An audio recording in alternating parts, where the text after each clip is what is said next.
Hey everyone, it's Dave. Welcome in. It's time to talk about module number 13. In this module, we have two really cool mediums to discuss, printmaking and photography. They're linked together because they both create multiple objects rather than just painting or sculpture or drawing, which we only have one. So we're going to be studying those together. We also have one of the very last projects for the semester, which is a photography discussion board. So please make sure to complete that. That'll be our project for the next 2 weeks. And I will also show you the journal entry as well. So let's head over to the Canvas site. I'll walk you through module 13. All right, here we are on the Canvas site. We'll take a look at module 13. Up above, the usual suspects, our video you're watching right now, our action plan, and a link to my office hours every Monday from 4 to 7 p.m. Our first lecture is on printmaking, and very similar to the color theory lecture that we had earlier in the semester, that was the most technical of all the lectures we had in the first half of the class. Printmaking is the most technical in the second half of the class. Please don't get lost in the weeds. What's most important is actually down here in the further exploration section. So not only do we have our readings, but we also have a video on each of the processes, and there are 5. Relief, intaglio, lithography, silk screening, and monotypes.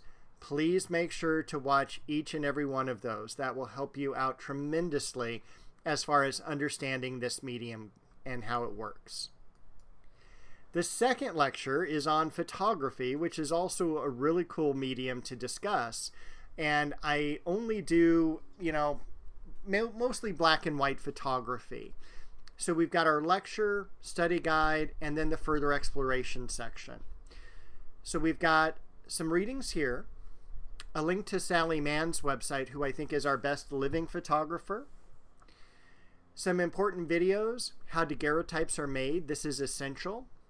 I also talk a lot about camera obscuras in the lecture.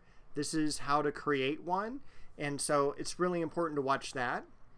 Pictorialist, this is an optional video, but it's a very short video. Also a video about Sally Mann, and I definitely suggest watching this one. I'd love to see how artists work within their studio space, and this one does that as well.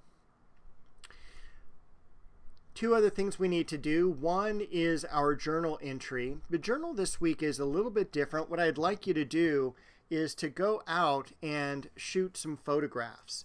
So it is meant to be from this moment forward that you go on to shoot the photos.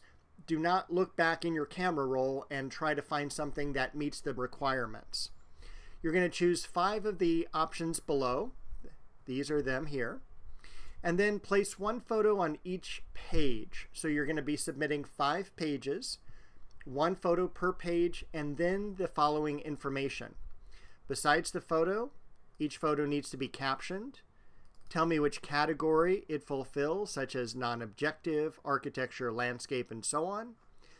The date you took this photo, and then a few sentences in regards to the photograph itself. How it meets the photo requirement, what is the image of, and where is the image taken. For the image list, we're looking at non-objective, architecture, landscape with water, a famous inspiration.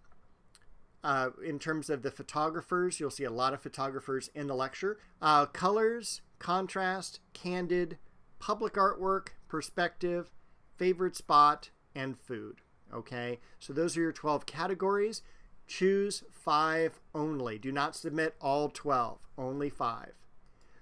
The last thing we need to do is a discussion board. The discussion board is here. What I would like you to do is to share a photographer whose work you not only think is impactful, but also that you share the same culture with. What I want you to do for this project, the first thing to do is include an example of the photographer's work. You're going to post that, and then underneath that you're going to write 2 paragraphs. The first one is some information about where you found out about this photographer, why you think their work is impactful or important, and also a little biographical information about them. Where they went to school, how long have they been photographing, who have they worked for, such as National Geographic. Paragraph 2 is even more important. It's the culture that they share with you. Now, keep in mind, culture is a very broad term. If you decide to use something like race, ethnicity, or religion, you are not going to get full points for this category because those are very surface cultures. What I want you to do is go deeper into your hobbies, your interests, your passions. And you have to make sure that culture is decisively tied to the artist.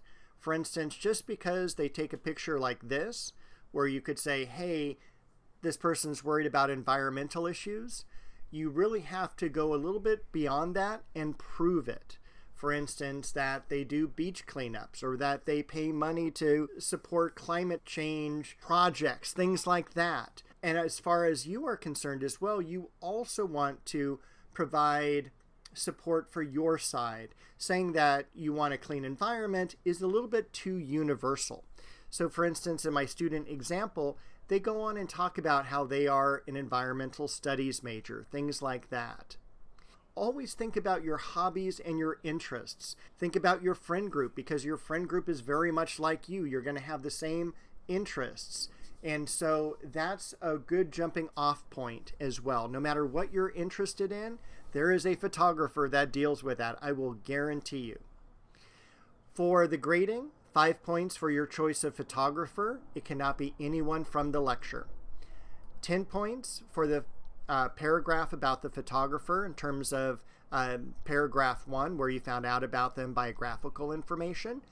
And then 10 points for the culture paragraph. 5 points for a reply to another student. The due dates are May 3rd for the post and May 10th for the reply. Make sure this is a professional photographer rather than someone that just lives down the street from you. They need to do this for a living, have won awards, have had their work published, things like that. And that should be everything for this week. If you have any questions, please stop by my office hours on Monday, 4 to 7, or send me an email throughout the week. I'll be back shortly to tell you about Module 14.